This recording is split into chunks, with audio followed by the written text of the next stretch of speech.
Allez, salut à vous, c'est Tilt, et je suis en compagnie de Matt. Salut Matt. Salut, salut. Allez, on se retrouve dans le code 9 de la semaine, du coup, pour faire parler donc du marché crypto dans son ensemble. On ira checker du coup bon, le Bitcoin, la dominance. Moi, je vais parler de Avax, de Atom. J'irai aussi checker un peu les indices de différents index, du coup, notamment celui NFT aussi. On parlera aussi du secteur NFT en fin de vidéo, je pense. Et toi, Matt, tu as quelques alts, je crois. Moi, j'ai le TRX et le ORN, je crois, qui sont en train de perf ou qui sont sur le point de le faire. Donc voilà, on Ça, regardera ça. ça marche très bien. Voilà, donc je rappelle simplement si vous avez certains soucis au niveau des éléments de langage qui vont être utilisés au cours de la vidéo, n'hésitez pas à checker ce lexique que vous avez sous les yeux directement, disponible dans la description sous cette vidéo, ainsi que sur Discord dans le channel de documentation, vous trouverez d'autres ressources. On a aussi un service de coaching, de groupe ou individuel, donc n'hésitez pas du coup si vous êtes, si vous voulez aller un peu plus loin dans le trading ou dans la crypto, ou si vous voulez approfondir vos connaissances dans le secteur NFT ou n'importe quel type de secteur dans la crypto. Bah, n'hésitez pas du coup à nous rejoindre. Vous trouverez du coup un onglet coaching sur Discord qui devrait du coup vous intéresser. Alors donc le Bitcoin effectivement, je vais passer, donc là je suis en hebdomadaire. En hebdomadaire quand même une bougie qui est pas franchement folle. Pas franchement folle, donc on est quand même sur une grosse avalanche baissière là, en l'état. Bon, il reste 10h31, mais je pense quoi qu'il arrive, la bougie risque d'être baissière, même si on remontait, bon, on finirait très certainement sur un pendu. Donc ça n'a en rien une bougie, on va dire, bullish, en l'état. En tout cas, la clôture de la semaine risque d'être en avalanche baissière en l'état. Donc effectivement, c'est pas très positif de ce point de vue-là. On a, je crois, la trimestrielle qui va être clôturée à la fin du mois, je crois, hein. C'est ça, c'est la trimestrielle, donc à surveiller aussi, hein. Trimestrielle qui va être à surveiller. Euh, alors, je viens de virer mon chart 3 jours, donc ça, c'est pas très malin. Je vais le reprendre. Hop, voilà. Donc le chart 3 jours, s'il veut bien s'actualiser, hein, on va quand même passer sur le Bitcoin. Hop. En 3 jours, je crois, de mémoire, voilà, donc c'est pas très bon. Ceci dit, on est quand même en train de tenir en l'état la clôture. On est en train de tenir tout de même ce Vegas 4 heures qui, voilà, on mèche en fait. Pour l'instant, le Vegas, finalement, tient relativement bien le cours d'un point de vue de 3 jours. Attention, parce qu'en daily, on voit ici, en daily, bon, bah, il a été cassé. Ceci dit, en 3 jours, bon, bah, en 3 jours, par contre, on le tient. On tient quand même ce nuage. Vegas qui est, vous le savez, ce Vegas ici qui a été au contact le 5 août, qui avait trouvé rebond, donc très souvent qu'on trouve rebond dans le Vegas 4 heures, parce que c'est vraiment un nuage de suivi de tendance qui fonctionne très bien. Voilà, donc on a atteint effectivement toutes les zones qu'il fallait atteindre d'un point de vue harmonique pattern. On aurait encore ici là-haut donc les extensions maintenant, donc des niveaux qui seraient quand même bien plus hauts. Donc ça, ce serait vraiment si on a une continuation de bull run, effectivement, on viendrait chercher effectivement ces niveaux, ces différents niveaux au-dessus. Ceci dit, en l'état, c'est pas franchement dans le viseur en l'état. Il faudrait maintenant réussir à trouver des supports. Il faut que les supports tiennent maintenant, effectivement, si on veut repartir sur un bull run. Il faudrait que les supports tiennent. Ceci dit, ici, à remettre en perspective, tout de même, on a cette zone de vente, donc de vente, pardon, où les vendeurs devaient effectivement reprendre la main sur ces niveaux. On avait dit qu'il y a de très fortes chances qu'on puisse reprendre la main ici. On est venu faire un excès 4 heures, effectivement, dans cette zone, ici, dans la zone de rechargement. Donc finalement, au-dessus du 0,618, ici on a fait un excès 4 heures qui a été payé instantanément et très agressivement. Donc là on a de très grosses mains qui sont venues reprendre finalement le lead sur le marché ici et qui sont venues massacrer les acheteurs dans cette zone, au-dessus de 51 000. Donc prudence tout de même, parce que c'est des niveaux effectivement qui de suivi de tendance finalement. Donc en fait on pourrait avoir trouvé un sommet ici en avril et avoir une reprise des vendeurs ici qui du coup mènerait le cours sous à terme les 28 000. C'est un scénario qui existe. La probabilité qu'il se passe n'est pas forcément très grande, à mon sens, mais c'est un scénario qui existe. Donc c'est-à-dire que si à partir de maintenant, le cours fait ça, quasiment en ligne droite, hein, et on défonce les 28 000. Si pour vous, ça c'est un problème, et si pour vous, en fait, vous allez vous faire rect, si ce scénario se passe, et ben, entre guillemets, il fallait l'anticiper, parce que finalement, là, on avait tout de même des zones de gestion du risque où il fallait effectivement procéder potentiellement à des allègements dans le cas où, voilà, se courir du risque, ou au cas où on viendrait défoncer les plus bas. Donc voilà, effectivement, pour moi c'est un problème. En tout cas, si vous n'êtes pas capable d'encaisser ce scénario, bah c'est un problème en fait, hein, parce que c'est un scénario qui peut arriver, et on peut pas se retrouver dans des situations où on est capable de tout perdre finalement. Donc voilà. Moi personnellement, il y a des allègements, donc il y a du cash maintenant, il y a du cash qui va être investi à partir des 40 000 pour moi, pour ma part. 40 000 c'est quand même un bon niveau pour moi. Je pense que le nuage 4 risque de céder, donc il a déjà cédé en daily, on est en train de le pullback, je pense à terme qu'il risque de céder, je vais quand même aller regarder le momentum, mais on n'a pas encore réellement de divergence cachée en daily, on n'a pas de divergence cachée en daily, on n'a pas de divergence non plus en 4 heures qui pourrait nous permettre de soutenir une reprise de la tendance, donc j'ai aucune confirmation de momentum pour venir appuyer un trade finalement ici. Bon, la cassure des 47 500 marquerait tout de même un double bottom, hein, 4 heures dans cette zone, donc qui serait quand même bullish, hein, pas se le cacher, même s'il n'y a pas de confirmation de momentum. Euh, mais en l'état, c'est pas du tout le scénario que je privilégie. Moi, personnellement, j'attends plus bas. Et c'est pas grave, en fait, on pourrait monter maintenant, voilà, comme ça, hein. On pourrait même du coup casser tout, hein, bah, tant mieux en fait, hein.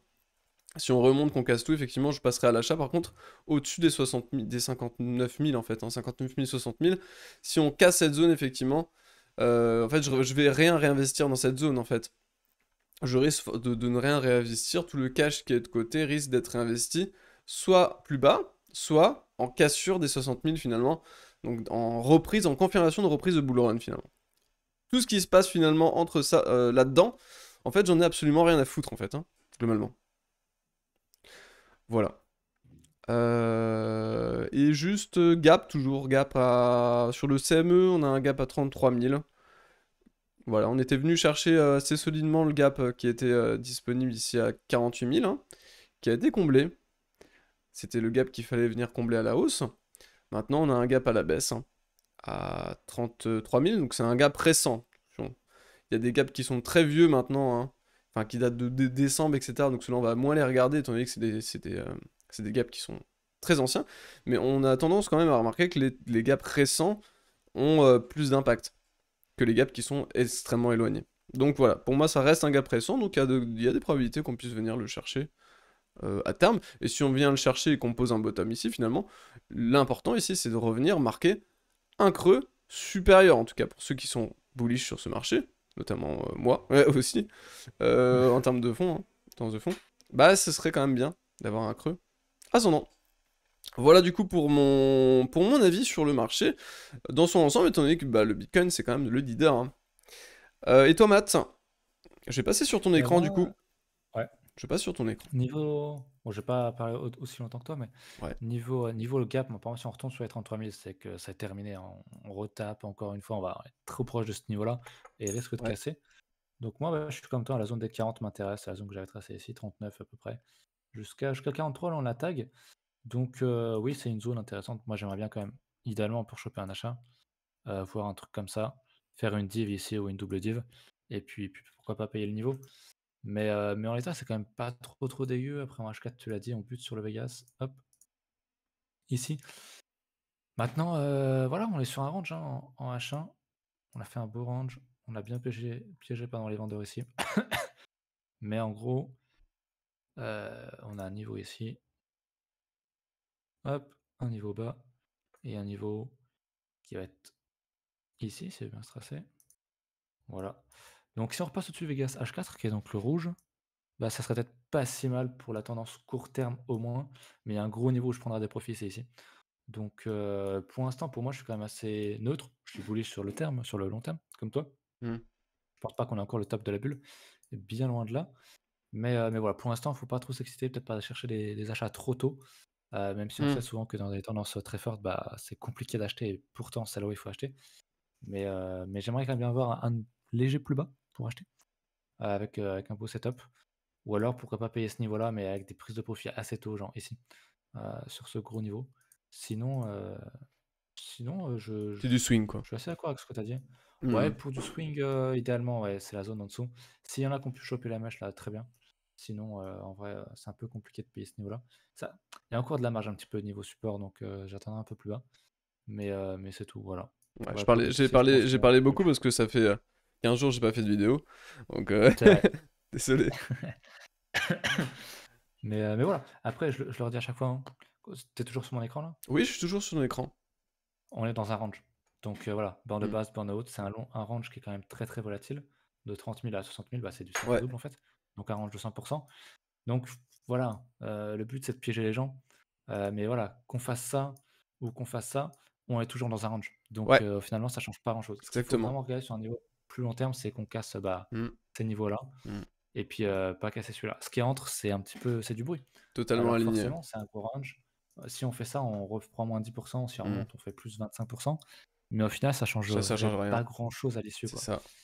Ce qu'il faut surveiller, c'est la cassure des 60 C'est ça. ou des 30 et ça peut prendre encore des mois à se faire. Donc C'est franchement exactement ça. En fait, si on c'est peut se ça, contenter honnêtement, de juste de faire ça, hein, parce que de faire juste ce que Matt vient de dire, honnêtement, vous allez être bien. Hein. Il y a pas de, y a pas à dire, il y a juste à attendre en fait des sorties maintenant. c'est ça. C'est plus dur, hein. Mais bon, Ouais. après moi je pense qu'on le cassera à la hausse et donc c'est pour ça que j'aimerais payer, le mid-range, voire un peu en dessous. Mais, heu, mais voilà, avec, money management, qui suit évidemment, mais BTC pour moi il peut ranger encore longtemps, hein. C'est Hmm, plus sur les alts où j'attends quelque chose et bah, BTC peut ranger encore des mois, hmm, ne pump ou ne dump qu'en 2022, hmm. voilà. C'est un range Absolument, pour moi, un absolument. low range. Voilà. Écoute, on va passer sur, on va parler un peu de dominance, je pense, avant d'arriver sur les alts. Ouais, Dominance. Bah écoute, bas de range potentiel. On serait ouais. sur une. Finalement, on serait sur une troisième borne de range. Pour ceux qui adorent les troisièmes bornes de range, bah on y est. 1, 2, 3. Donc, effectivement, un range qui pourrait être marqué ici, hein, en tant que support sur la dominance. Il y a, je pense, de grosses probabilités, effectivement, qu'on puisse trouver un support ici. Bon, après, forcément, maintenant, si on lâche à la baisse, bah c'est très bear. C'est très bear, pourquoi? Parce que, bah, la tendance, quand même, de fond ici est baissière, hein. On s'est quand même fait rejeter depuis le début d'année en fait. Un début d'année, paf, on marque le top des 1er janvier, quoi, quasiment. Et hop, derrière on dump, hein, on passe de 73 à 40, ce qui était notre plan et notre scénario depuis le départ. On est venu chercher la target quasiment précisément aussi, les 40, hein, les 40 qui ont été tagués. On a trouvé rebond ici, donc là c'est vraiment des niveaux de prise de profit finalement, hein, de structure. On est en train de structurer un range. La sortie de ce range, théoriquement, devrait être plutôt effectivement baissière. En fait, il y a très forte chance qu'en fait, si on continue le bull run, en fait, on puisse sortir à terme de ce range à la baisse. Donc, le voir sortir dès maintenant à la baisse, ce serait bon signe en fait pour la tendance de fond pour le marché crypto. Ça irait dans le sens où on va se réfugier, c'est pas vraiment du refuge, mais on va déplacer l'argent vers des assets de plus en plus risqués au fur et à mesure du cycle. Plus le cycle continue, plus on va aller foutre son argent dans des trucs qui sont de plus en plus risqués. C'est pour ça qu'on se retrouve avec des assets sur hypés à la fin qui sont sur-risqués, très, très souvent en fin de cycle, type Verge, etc. Toutes les saloperies qui ont pumpé en fin 2017, hein, qui valent rien. Voilà. Euh, mais qui était juste un phénomène de hype. Là, ce serait vraiment assez bon signe, je pense, que de voir une sortie effectivement par le bas de ce range. Je pense qu'il peut être encore un peu plus mûr, donc on pourrait encore continuer à ranger, le Bitcoin pourrait continuer à ranger, la dominance pourrait continuer à ranger. Mais voilà, je pense à la baisse, si on sort à la baisse de cette zone, de ce range finalement, ça va être positif pour la tendance de fond. Si on en sort à la hausse, par contre, je pense que ça sera moins positif parce que il y a plus de probabilité effectivement derrière que, voilà, on sait que quand on entre en bear market, très souvent, bah, c'est reprise de la dominance sur le Bitcoin, les gens préfèrent repasser effectivement en Bitcoin, dans la valeur entre guillemets la plus défensive du marché. Donc voilà, ce serait pas très bon signe, je pense, de sortir à la hausse effectivement maintenant de ce range qui se structure. Donc, mais pour l'instant, l'état, on est sur un support, donc plutôt, je pense, réorientation vers du Bitcoin plutôt que des altcoins. Bon, ceci dit, ici, ça va concerner essentiellement les majors, hein. moins les shit, parce que les shitcoins, on sait, ont tendance à faire leur vie un peu de leur côté, hein, ils s'en foutent un peu de la tendance d'Ethereum ou ce genre de choses, ils font un peu leur life de leur côté, hein. Autant à la limite regarder le shit perp pour aller se rendre compte un peu de la situation sur les shits.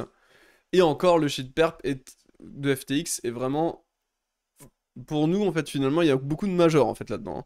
Donc c'est même pas encore si, c'est pas encore vraiment représentatif de vraiment des shitcoins qu'on peut avoir des fois en portefeuille qui sont rank 1000 ou ce genre de trucs, quoi. Voilà, voilà. Un mot sur la dominance, quelque chose à compléter, quelque Ouais, chose? t'es sur mon écran? Ouais, je suis dessus. Bon, je vais enlever le niveau. Mais ouais, tu l'as dit, moi je regarde juste, bon, en daily, tu l'as dit, on rattaque un niveau. On parle de support, mais ça sent quand même pas très bon quand on, quand on regarde en hebdo, Hmm. parce que c'était déjà un niveau ici. Ouais. On tape, on retape, donc ça sent la petite poussée vers le bas, pourquoi pas, sur une tête un peu plus longue, on pourrait pas d'un support ici. Et donc, pourquoi pas aller pousser ici, aller chercher, Hmm. passer sous les 40 du coup, de dominance. Alors on dit que c'est pas bon, mais c'est pas bon graphiquement, mais en vrai, ce serait bon pour les alts du coup. Hmm. C'est vrai que, bon, bah, moi je suis de plus en plus optimiste sur les alts. Sur la dominance, voilà, quand on était par ici, je disais, quand c'était dans les 40, dans les pardon, 50, 60 et même plus, je disais, bah, je pense toujours qu'on ira sous les 40, sous les 30, Hmm. pardon, qu'on ira sans doute à 20, 12 et quelques. Hmm. Et ben, je maintiens mes propos. Je pense que bah, si on a une vraie poussée sur les alts, la dominance, elle va juste plonger et on aura Hmm. un phénomène comme on a eu ici, c'est-à-dire Ouais. un gros dump. Voilà, ça va se faire en quelques semaines ou plus. Hmm. Et voilà, je pense que ouais, ça peut prendre encore du temps. On peut très bien créer un range ici. Mais je pense qu'à terme, on ira casser à la baisse sur la dominance. Donc, Hmm. la structure est bonne si tu veux voir le truc tomber, en tout cas. T'aimes voir Ouais. ce genre de choses, quoi. Voilà. Ça n'a pas vraiment une tournure de retournement pour l'instant, en tout cas. Ouais. C'est d'accord. Voilà. Voilà, voilà. Pour ça. Ok. Tu veux enchaîner sur des alts? Sur tes Ouais. altcoins? Je vais regarder donc du coup le TRX. Hmm. TRX USDT. Hop. On va se mettre là. Est-ce que c'était vraiment le TRX que je voulais regarder? Oui, c'était ça. TRX qui pousse pas mal. On me l'avait demandé en commentaire, je crois. TRX qui a bien poussé, qui ressemble un petit peu à Ethereum vite fait, dans le sens où il va retaper son plus haut ici de cet été. Hmm. Donc c'est pas mal. On a cassé déjà les premières résistances ici. Ouais, effectivement, ouais. Donc il refait un plus haut. Donc c'est pas mal. Je vais replacer le Fibo. On va se mettre en linéaire. En linéaire, on passe au 50%. Donc bah logiquement, prochaine target c'est 61,8. Pas très très bon emplacement pour acheter. À mon sens, ça aurait plutôt fallu casser cette cassure-là de gros niveau. Là, c'est un peu plus du FOMO, même si je pense qu'on a encore de la marge pour faire du DCA, pourquoi pas. Mais, mais c'est quand même bien de voir bah, les alts, en tout cas les grosses capitalisations. Là, c'est surtout les grosses caps qui font ça, qui sont en train de rattraper leur baisse. Là, on est au niveau Hmm. du mois de mai. Donc, c'est pas si mal. J'aime beaucoup ce que fait le TRX. C'est un peu tard pour moi pour payer. Un niveau, tu avais une bonne entrée sans doute ici, sans doute ici. Hmm. Tu avais une petite touchette du Vegas en Oui. daily, donc c'est pas mal. Là, pour moi, c'est un peu du FOMO. Après, dans une gestion bien, bien gérée, dans du DCA, pourquoi pas. Mais ouais, j'aime bien ce qu'il fait. C'est bon signe. C'est Voilà, bon c'est globalement signe, ce que hein. font les majors slash mid-cap. Ont ce genre de tête. Il y a le C'est marrant, ORN qui est le c'est marrant ORN. juste, si je veux dire un mot sur le TRX, Ouais, c'est marrant ouais, sa façon de venir faire un pullback relativement parfait du double top. Tu sais, d'une énorme double top finalement qu'on a en avril, d'avril à mai, ici, hein. juin, ouais, Ouais, qui vient ouais, ici, vraiment là. faire une sorte de pullback quasi parfait, grosse réjection, et ensuite derrière finalement, on reprend tout et on cherche à clôturer finalement dans la structure, donc c'est pour moi c'est très bullish en fait, hein. Ouais, c'est bien le fait qu'il casse ça. Après, je vais pas Ouais, regarder les indicateurs s'il y a des divs ou quoi, mais il y a une div qui se crée, mais elle va être annulée d'ailleurs. Elle est en train d'être annulée. Il y en a une ouais, plus grosse qui va se créer. Mais bon, c'est normal sur ces niveaux-là. Après, il faudra voir comment ça se passe derrière. Idéalement, hein, on veut voir un truc Oula. On veut voir un truc congestionné faire ça, peut-être un peu hmm, plus large, et puis recasser derrière une structure. hmm, Mais bon, pour moi, c'est quand même bon signe. On avait le Orion, ensuite le ORN là, qui faisait un truc assez similaire. Enfin, hmm, hmm. qui ne fait pas un truc similaire, mais Compression, ouais. comme c'est une cape qui est un peu une plus petite cape, et ben je pense que derrière c'est autour des petites capes. Je sais pas comment est-ce qu'il est d'ailleurs le Bon, Orion, je vais il est regarder. loin, il est de rank, rank Crypto market 800, cap. 1000. Ouais, 800 000, ça fait beaucoup ça. Non, mais 800 ou 1000, un truc comme ça. J'avais compris. Oran, j'ai regardé quand même. Mais 200. Donc il est pas tant que ça. Pour moi, c'est 200? c'est le bas des mid-cap, ouais, Ah oui. 249. Ouais, c'est beaucoup plus C'est, gros que ce que je pensais en c'est... fait. Ouais, mid-cap, un peu petit cap. Donc ouais, il prend son temps, mais voilà, il y a une grosse résistance. On l'a tapé une bonne fois ici, si on compte pas celle-là. Plus tout le bordel ici. On fait un petit piège ici, hein, et on a beaucoup d'alts qui nous font cette structure un peu de double top, et finalement on casse, Hmm, et on réinjecte. hmm, C'est pas mal si on... Ça, c'est un peu ton setup Pichenette, quoi, je hmm. crois. Ouais. T'as une grosse Là, c'est résistance, carrément. on Là, casse, et on ce revient. serait carrément du Pishnet and Reversal. C'est ça, ouais. Pishnet and Reversal derrière opening Et, reversal. et c'est bien de nous voir retester encore et encore ce niveau, parce que bah il a pas mal de chances de casser, je pense. On Hmm, le sait, moi je le dis souvent, en tout cas, plus un niveau est testé et retesté, plus il y a chance de casser. hmm. Et il y a de la marge, hein. Là, je suis en linéaire, donc Ouais, de la marge. si on trace un petit fibo, alors ne serait-ce qu'aller chercher un 50%, bah Ouais. Jusqu'au top. voilà, ça nous amène à 17. Ouais. On Ouais. est à 9. Donc voilà, tu as pas mal d'autres alts qui ont un peu cette tronche-là, hein. Si on va demander aussi AMB Hmm. rapidement, bah voilà, c'est un peu la même chose. On a cassé ce niveau-là. On aimerait le revoir revenir encore une fois chercher sa Ouais. résistance. Et puis après, il y a une bonne marche. Et ça, on commence à former vraiment des structures de retournement en daily. Hmm. Et même en hebdo, ça ressemble un peu, peut-être plutôt en 3D. Mais ça commence à être, à être intéressant, chaud. Niveau alt, voilà. Hmm. Je sais pas lesquels t'avais, toi. Enfin, je sais plus. T'avais un peu plus grosse cap, je crois. Ouais, De Avex. exactement. J'avais de la plus grosse cap. J'ai passé dessus du coup. Ouais. Alors, Avax, ouais, Avax qui, j'en avais parlé dans le coaching, hein, qui a été très bullish à mon sens sur les derniers jours. Ça se confirme. On est en train effectivement maintenant de... Voilà, la candle 3 jours est monstrueuse, hein, on est en train de mettre sur une clôture qui sera... je pense, là on a 10 heures, donc je pense qu'elle sera historique, en l'état. D'un point de vue hebdo, pareil, c'est bullish partout en fait, hein, 3 jours, daily, etc. Daily, c'est quasiment du 3 soldats si on continue, 3 soldats blancs comme ça, hein, si on continue. Donc c'est structure de continuation. On avait finalement ça en fait, une sorte de bull flag, hein, là, on le voit en daily, qui, j'avais dit hein, dans le coaching, en fait, on avait cassé exactement comme ce que disait Matt juste avant, on avait cassé par le bas cette structure, et finalement derrière on l'a réintégré et on est revenu ici. Du coup là il y a très très forte probabilité derrière qu'on puisse casser en fait, c'est que ça, on sort réellement bien dans une structure de type blue flag hein, et qu'on vienne du coup et qu'on casse maintenant par le haut. C'est ce qui se passe en l'état. On a des beaux volumes d'ailleurs qui sont déclenchés en plus en amont de la cassure en plus hein. Donc ça prépare effectivement déjà une cassure. Maintenant voilà, donc il y a différentes targets. On a les bon, je pense que je le réservais pour enfin, la méthode, en tout cas, je pense la réserver pour le coaching, mais notamment, on avait les 100, hein. Les 100 dollars qui vont être une première target, hein. 100 dollars qui vont être une première target, je pense, qui risque d'être atteint assez relativement rapidement sur le Avax. C'est pour ça d'ailleurs que j'avais orienté, pareil, dans le coaching, pour ceux qui sont et suivent le coaching, hein, je m'étais intéressé à différents projets, notamment projet Avalanche. Ceux qui sont dans le coaching d'ailleurs le sauront. Effectivement, donc ce genre de projet qui, voilà, on s'est intéressé là-dedans, dans cette zone de consolidation, où finalement on avait un AVAX entre guillemets pas cher, hein. S'intéresser du coup à des projets NFT qui pump, notamment là on a fait x4-5 je crois sur le projet, Euh, avec derrière en plus un AVAX qui pump. Donc en fait c'est vraiment tout bénef. En fait j'ai l'impression ici de me retrouver au début de Solana, quand il n'y avait pas encore de hype sur Solana, parce que maintenant c'est débile et tout le monde veut se rue sur Solana, mais moi quand j'étais rentré sur Solana, il y avait personne, hein. Et là c'est un peu pareil.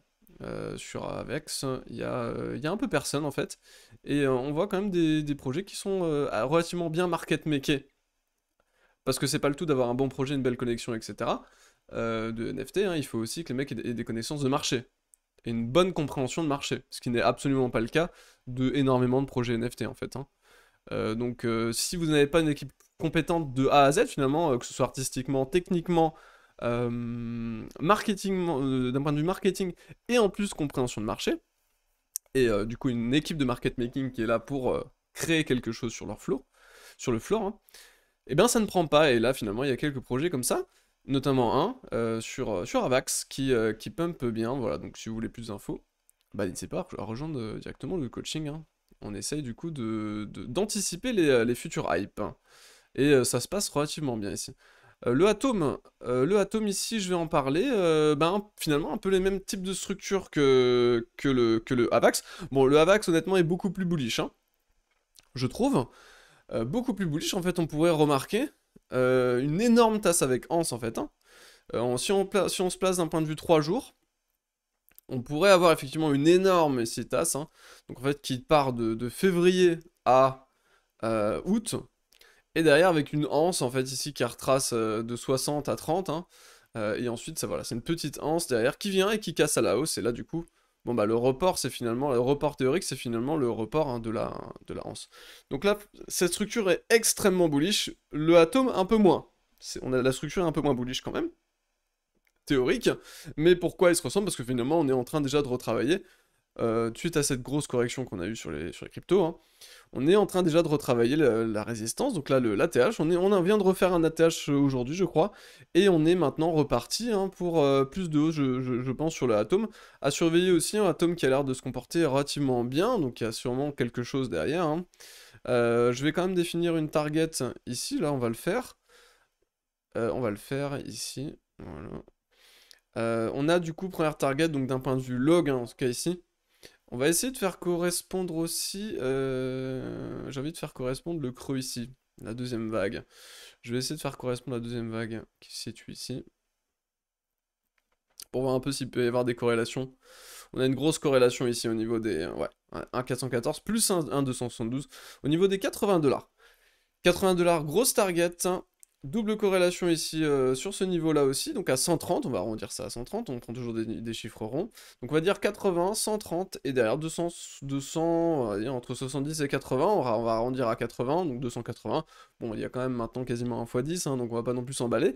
Mais effectivement, il y a voilà, 3 targets pour moi qui sont vraiment à définir, celle-ci va être beaucoup moins puissante je pense, donc voilà, on va la virer gentiment. On aurait les 80, les 130 et les... 280$ qui serait du coup targetable sur le Atom. Voilà pour ça. Je vais juste parler très rapidement sur le NFT au sens large. On a tout de même une correction maintenant qui est en cours. Hein.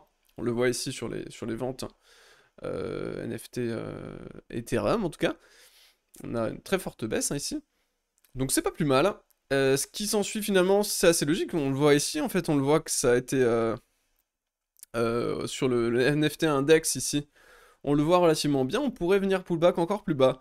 Donc toute cette zone finalement ici, donc on pourrait encore baisser hein, sur les NFT, avant, je pense, de finalement maintenant reprendre encore très certainement une tendance haussière à terme. Hein. Voilà, donc essayer de structurer quelque chose là-dedans, et ensuite repartir potentiellement, parce que finalement on est sorti juste de ce range en août, un range qui a plusieurs mois hein, sur cet index, on en est sorti, en août, on a derrière pumpé, et derrière maintenant voilà, correction, s'ensuit une correction, parce que bon bah on peut. Les armes ne montent pas jusqu'au ciel indéfiniment. Et du coup maintenant retracement, on pourrait revenir chercher cette zone de pullback, afin du coup d'y structurer quelque chose, et puis derrière, voilà, si on restructure quelque chose d'intéressant, ça va être intéressant là-dedans. Donc là c'est vraiment purement l'écosystème quand même Ethereum. Voilà, c'est focus, on va dire écosystème Ethereum là-dessus. Hein. De par la construction ici du NFT index. Hein. Voilà du coup pour ça, écoutez, je pense qu'on va se laisser, dans 4 minutes j'ai une vente. Hein. Donc on va devoir raccrocher. Écoute, je te souhaite un bon dimanche, Matt, je vous souhaite un bon dimanche. Hein. Ouais. Et une bonne semaine. Allez, à plus. Salut. Salut. Bye.